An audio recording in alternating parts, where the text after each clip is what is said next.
show performance. Kilala niyo na kung sino siya? I'm sure kilala niyo na. Ano naman kaya ang pasabog niya bukas? Narito, panoorin yung lahat. Ang kakantahin ko ngayong live show, yung kay Miss Dulce, yung Paano. Sa tinagal-tagal ko nang kumakanta sa mga live, hindi ko pa nakakanta yun. Gusto ko i-challenge sa sarili ko lang na kaya kong kantahin yung kanta mo. Iwasan ang bawat nakasanayan ko. Ang ibang side naman ni Mito ito, seryosong kantahan muna itong gagawin to.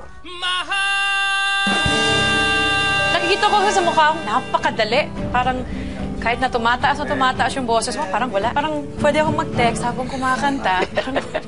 The cool thing about this, it's not you in a bar trying to, you know, make a customer happy habang umiinom sila. This is, kung malungkot ka, sige, i-share mo yung lungkot sa audience. Just wanted lang to remind Mitoy na yung trabaho ng singer, magpasaya ng audience. You're sitting in a bar unless you're perfectly happy.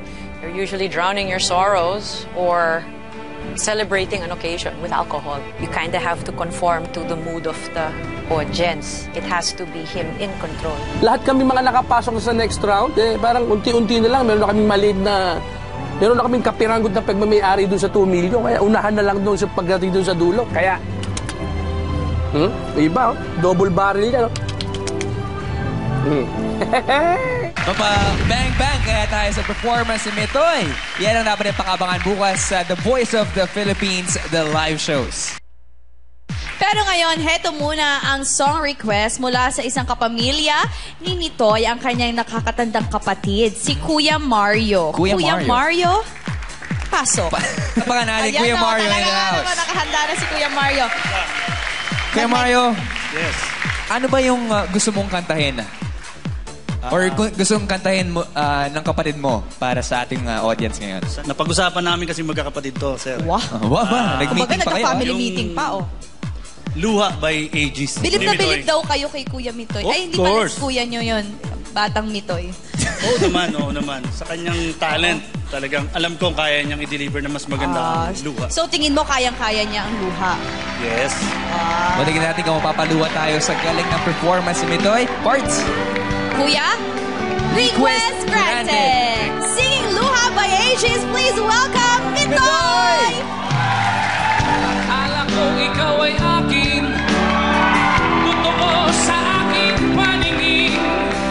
Ngunit nang ikaw ay yakapin, naglaho sa dilim. Di nais kong mapalapit sa'yo, di nais kong malaman mo ang mga paghihirap ko'y balewala lang sa'yo. Ikaw ay aking minahal, kasama ko ang may kapal. Ngunit ako pala'y naging isang hangal, naghahangad ng isang katulad mo. Hindi ko na kailangan, umalis ka na sa aking harapan. Damdamin ko sa'yo, ngayon ay naglaho na. At ito ang iyong handaan, ako'y masyadong nasaktan. Pag-ibig at pagsuyo na kahit nasa luhay, pagbabayaran mo. Ayaw ko nang mangarap, ayaw ko nang tumingin, ayaw ko nang manalangin. Nasasaktan ang damdamin, tulong ng buhay, patuloy-tuloy sa pag-ikot. Noon ako'y nasa ilalim, bakit ngayon nasa ilalim pa rin? Sana bukas nasa ibabaw naman.